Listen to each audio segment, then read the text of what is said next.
আসছো তুমি? মায়ের শুভে আছে। আই দাঁড়াও, না হেসে উপায় আছে মানে? কি শুরু করছো তুমি? আমার কাছে গেছি, এতদিন পরে আমি আমার মার কাছে গেছি না।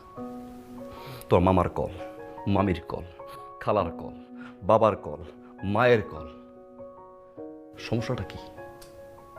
সমস্যা কি বলতো একটু আমাকে বলো না, সমস্যা কি? সমস্যাটা বুঝো না? তুমি আমাকে এইরকম একটা সিচুয়েশনে রেখে তোমার বাড়িতে গেছো, তোমার কি মনে হয় আমার ফ্যামিলি মানুষ তোমাকে ফোন দিবে না? কোন সিচুয়েশন রেখে গেছে মারিয়া? তুমি কি 7 মাসের প্রেগনেন্ট নাকি 6 মাসের প্রেগনেন্ট? আর 3 মাস হলো তো না, মাত্র কনসিভ করছো তুমি। কোন সিচুয়েশন রাখছি আমি? বলো কোন সিচুয়েশন রাখছি আমি? বলো না আমি কি সিচুয়েশন তোমাকে রাখছি, বলো না একটু শুনি। যা বলছো তাই তো করছি না? ঢাকায় বাসা নিতে বলছো, নিছি আমি। ফার্নিচার যা যা লাগবে, সুন্দর বাসা, এত সুন্দর বাসা করছি আমি, আর কোনো কিছু অভাব নেই। বাসা করছি না আমি, করছি তো না। তো মামা আসছে, মামি আসছে, বাবা আসছে, আমার কোনো আপত্তি নেই কিন্তু এতে। আমার মা আসছে, আশা তো আমি একটা বাসা নিছি, এত বড় একটা বাসা নিছি আমি, সেই বাসার ভিতরে আমার মা এখন পর্যন্ত আসে নাই। অসুস্থ মহিলা সে, আমি গেছি একটা রাত আমার সাথে থাকতে, একটা রাত ফোনের পর ফোন। টেল মি ওয়ান থিং, না টেল মি ওয়ান থিং, আমার সংসার, আমি বিয়ে করছি, আমি তো ম্যাচিউর না, ম্যাচিউর না, ম্যাচিউর তো না, ম্যাচিউর না। বাবা ইন্টারফেয়ার করবে, তো মা ইন্টারফেয়ার করবে, মামি ইন্টারফেয়ার করবে, চাই কি তারা? আরে আমার সংসারের মতো করতে দাও না। বাহ, বাহ, বাড়িতে গেছো আর সাথে সাথে কান পড়া দিয়ে দিচ্ছে তোমার মাথায় না? আল্লাহই জানে অসুস্থ নাকি অভিনয় ভান ধরে। এক থাপ্পড় দিয়ে দাঁত চক ফেলে দিই, মানে একটু উল্টো কথা বলছো, অনেক সহ্য করছি। কেন সহ্য করছি জানো? আমি এতদিন ওয়েট করছি এই জন্য যে ম্যাচুরিটি একদিন হবে, আল্লাহ বুঝ দিবে, তারপর আমার কাছে ক্ষমা চাওয়া, শাশুড়ি হিসাবে তার ছেলের কাছ থেকে প্রপার সম্মানটা পাবে সে। তোমার মতো মেয়ে তিনজন, এই যাও, বলো যাও। আমি না তোমার সাথে আর সংসার করতে চাই না। যেই ছেলে মায়ের কথায় চামারের মতো আচরণ করে তার সাথে অ্যাটলিস্ট থাকতে চাই না। আরে থাইকো না তুমি, যাও থাইকো না। ফ্যামিলির তো শিক্ষা নাই, মায়ের তো শিক্ষা নাই। আমি তো মার আম্মা, আল্লাহ, একটা রাত আমি ঘুমাইতে পারি।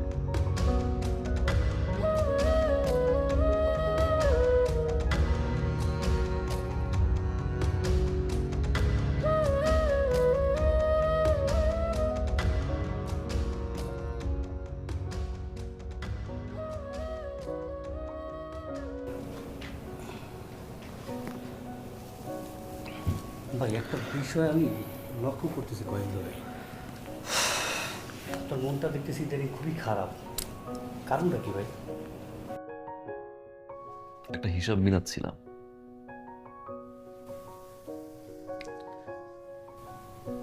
আমরা পুরুষরা খুব অদ্ভুত।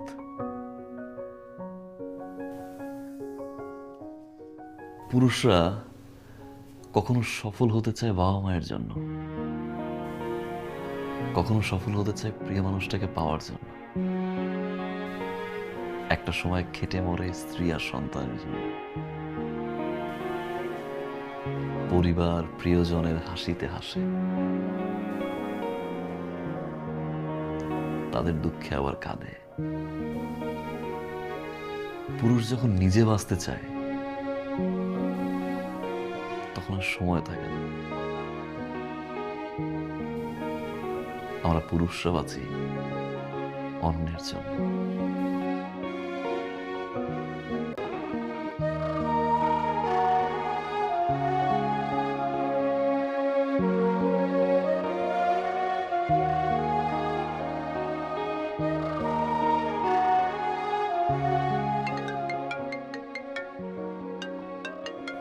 এই দেখো তো কে ফোন দেয়। উফ, এত সকালে কে ফোন দেয় তোমাকে? বারবার বলছি রাত্রিবেলা ফোন বন্ধ করে ঘুমাইতে, এমনি সকালবেলা আমার ঘুম ভাঙলে মাইগ্রেন ওঠে। কে এত সকাল? শামিম,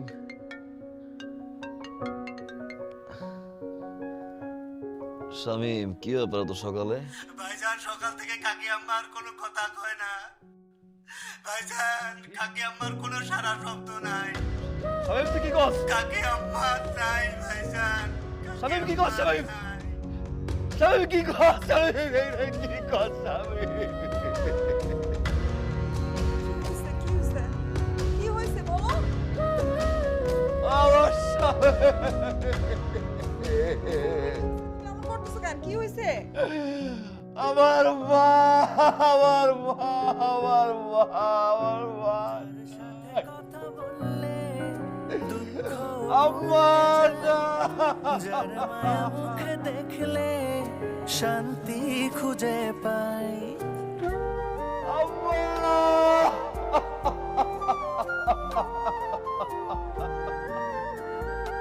আমার মা।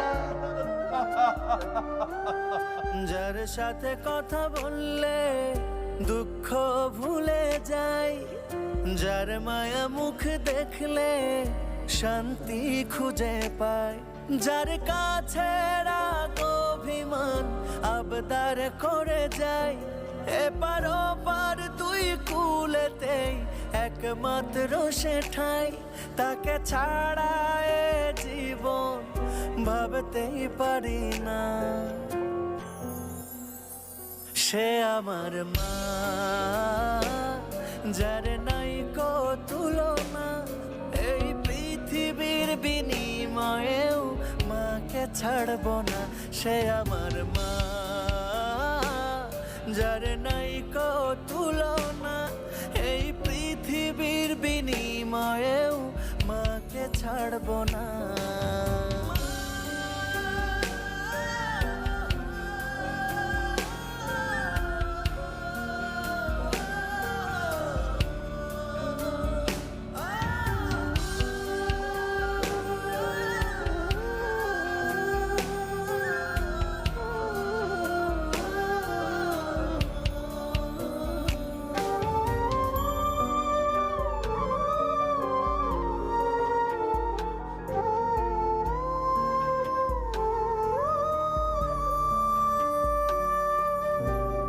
যার মুখে শিখেছি আমার কথা বলা, যার কাছে শিখেছি আমার জীবন চলা,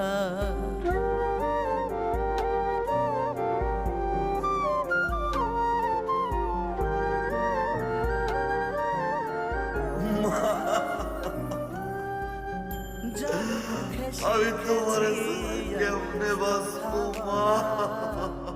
যার কাছে শিখেছি আমার জীবন চলা, যার কাছে রাগ অভিমান আবদার করে যাই, এপার ওপার দুই কুলেতেই একমাত্র সে ঠাই, সে আমার মা, যার নাই কো তুলনা, এই পৃথিবীর বিনিময়েও মাকে ছাড়ব না। সে আমার মা, যার নাই কো তুলনা, এই পৃথিবীর বিনিময়েও মাকে ছাড়ব না। সে আমার মা।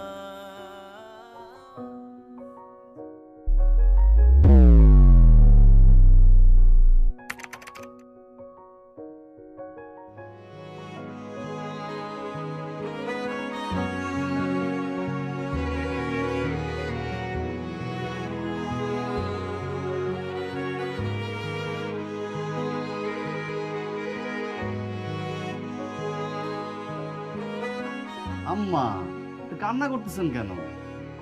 আমরা কি সারা জীবনের জন্য আমেরিকা যাইতেছি? আব্বা দেখেন কেমন কান্না করতেছে, একটু বুঝান না। আমরা আমেরিকা কেন যাইতেছি? আমাদের ইমিগ্রেশনের কাগজপত্র জমা দেওয়ার জন্য।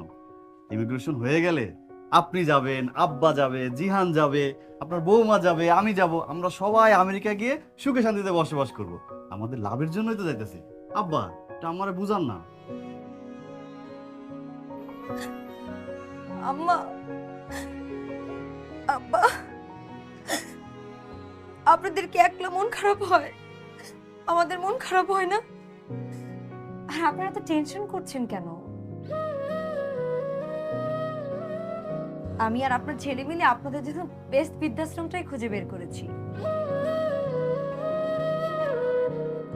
এখানে কিন্তু আপনাদের কোনো কিছুর কোনো সমস্যা হবে না। এখানের পানি ভালো, রুমে এসি আছে, গরম লাগবে না। আর তাছাড়া এখানে কত মানুষ আছে, ওদের সাথে কথা বলতে বলতে আপনাদের সময় পার হয়ে যাবে। দেখেন এই যে আঙ্কেলরা আন্টিরা এখানে কত ভালো আছে। আপনারা ওদের সাথে বসে গল্প করবেন, আড্ডা দিবেন, আপনাদের সময় কখন চলে যাবে একদমই বুঝতে পারবেন না। আমাদেরকে তো মিস করার সময়ই পাবেন না। আর মিস করলেও তো সমস্যা নাই, ফোন দিয়ে আমরা ফোনে কথা বলবো।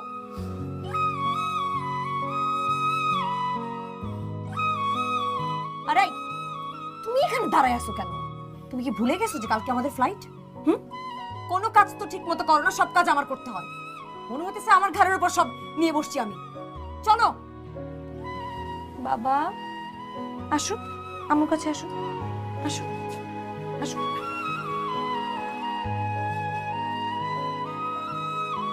আব্বা আসি তাহলে, আম্মা আসি। আব্বা আরেকটা কথা, কোনো কিছু প্রয়োজন হলে আমাকে কল দিন। জানেনই তো আপনার ছেলে কত ব্যস্ত থাকে, তার কোনো কিছুই মনে থাকে না। আম্মা নিজের যত্ন নিয়ে। দাঁড়ায় আছো কেন? চলো চলো বাবা।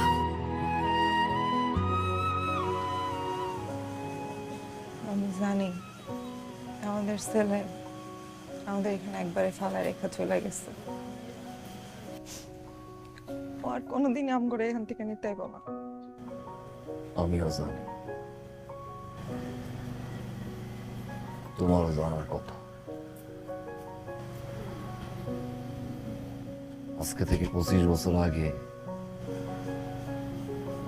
একটা মায়ের কোল দিয়া তার সন্তানরে তুমি কাইরা নিছিলা। 25 বছর পর তোমার কোল দিয়ে তোমার সন্তানরে কাইরা নিয়ে গেছে।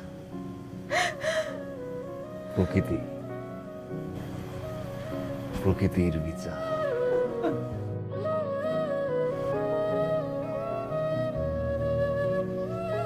ওই আল্লাহ ছাড় দেয়, ছাইরা দেয়। ha ha ha ha ha